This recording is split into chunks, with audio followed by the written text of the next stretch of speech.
नमस्कार। World news में आज रूस यूक्रेन युद्ध अब बुरी तरह से उलझ गया है। अमेरिकी राष्ट्रपति डोनाल्ड ट्रंप युद्ध को खत्म करने की कोशिश कर रहे हैं, लेकिन उनकी सारी कोशिशें नाकाम होती दिखाई दे रही हैं।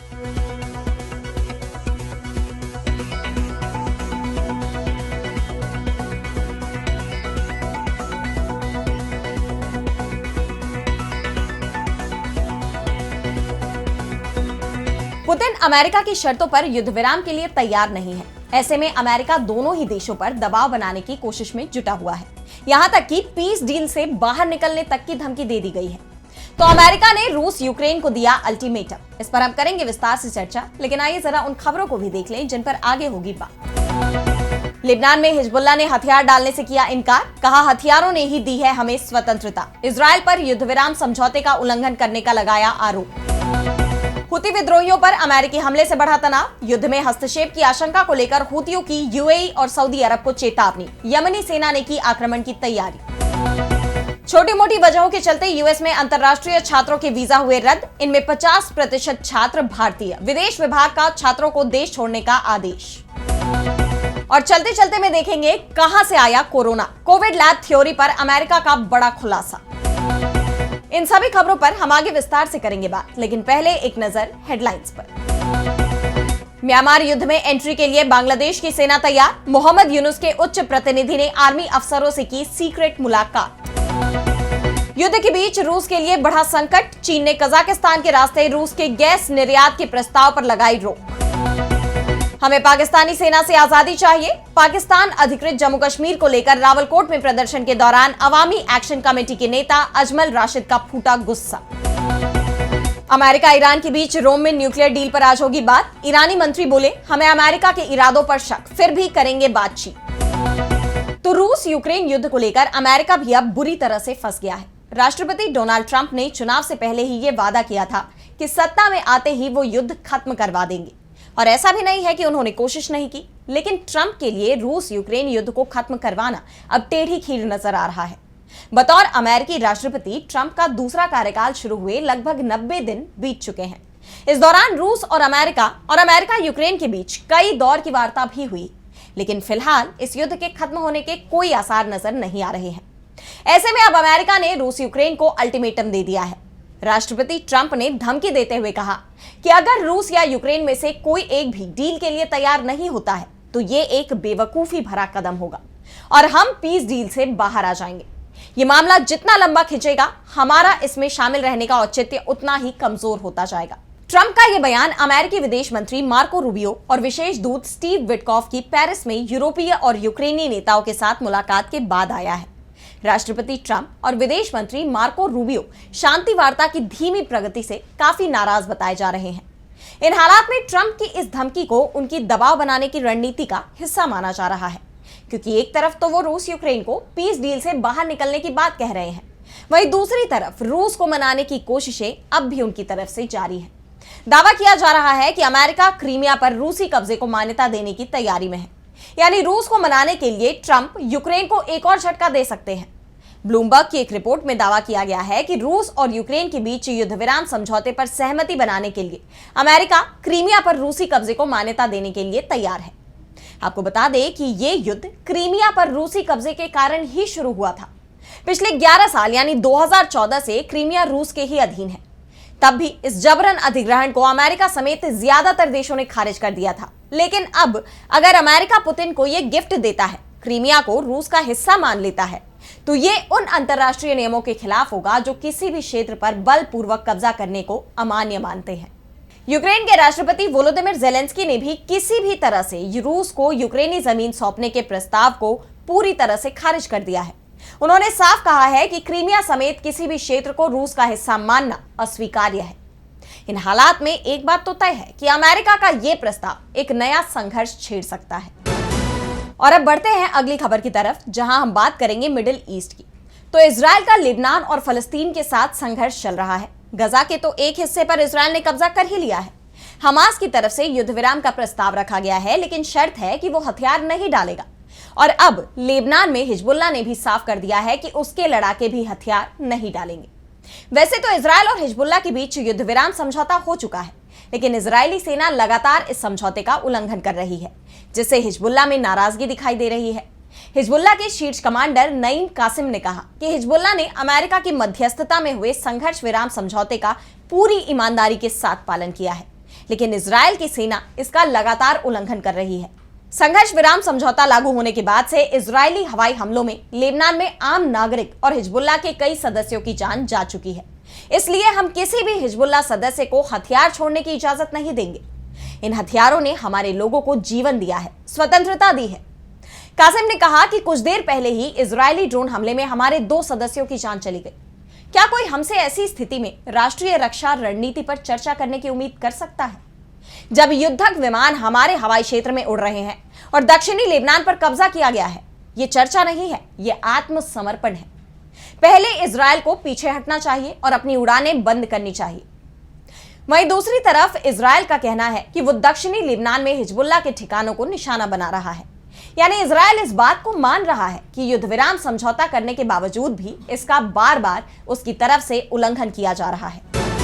और अब अगली खबर में बात अमेरिका के यमन पर हमले की।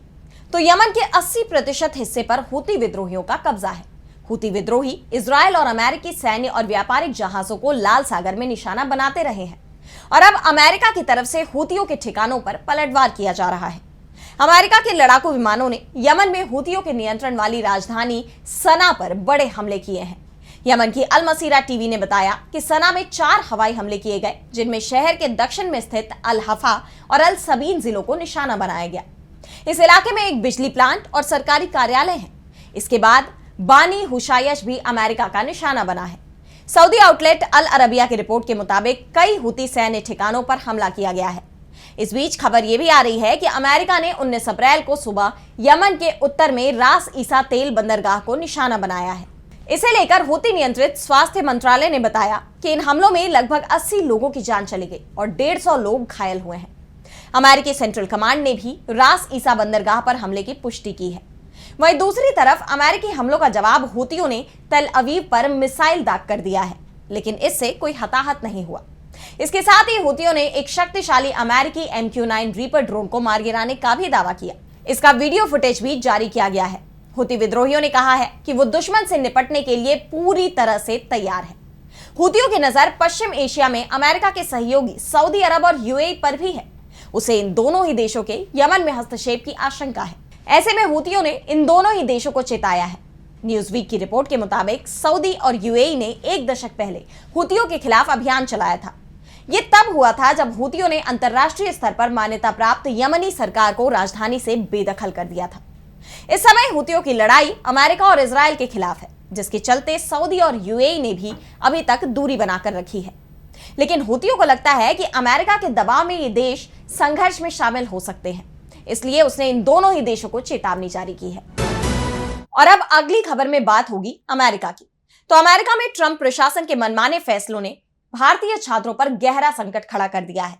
सैकड़ों विदेशी छात्रों के F1 वीजा रद्द किए गए हैं, जिनमें लगभग 50% छात्र भारतीय हैं।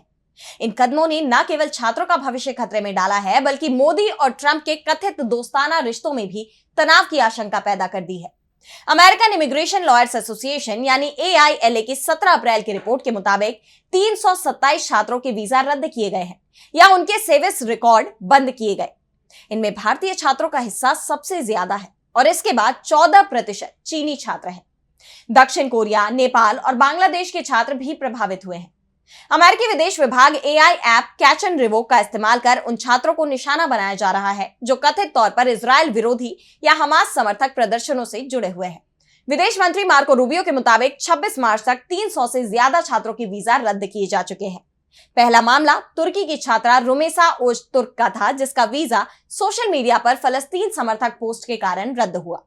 हार्वर्ड, कोलंबिया, येल, मिशिगन और कैलिफोर्निया जैसी यूनिवर्सिटियों के छात्रों को भेजे गए ईमेल में कहा गया है कि उनका visa immigration and nationality act की धारा 22(1) के तहत रद्द किया गया है। उन्हें अमेरिका छोड़ने या फिर जुर्माना, हिरासत या निर्वासन का सामना करने की चेतावनी दी गई है। ऑप्शनल प्रैक्टिकल ट्रेनिंग यानी OPT पर काम कर रहे छात्रों को सबसे ज्यादा नुकसान हुआ है, क्योंकि सर्विस रिकॉर्ड बंद होने से उनकी नौकरी छिन गई।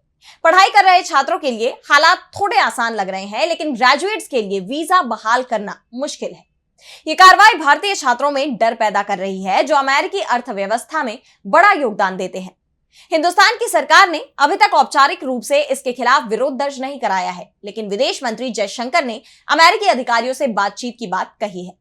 ट्रंप के इस फैसले से हिंदुस्तान और अमेरिका के रिश्तों में तनाव बढ़ सकता है। और अब चलते चलते में बात करेंगे कोरोना वायरस को लेकर अमेरिका के बड़े खुलासे की।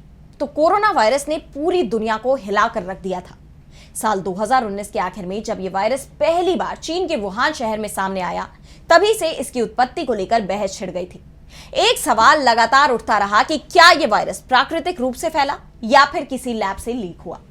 और अब इस पर अमेरिका के व्हाइट हाउस ने बड़ा खुलासा किया है, जिसने इस बहस को एक बार फिर हवा दे दी है। कोविड-19 वायरस को लेकर ट्रंप प्रशासन ने नई लैब लीक थ्योरी को सामने रखा है।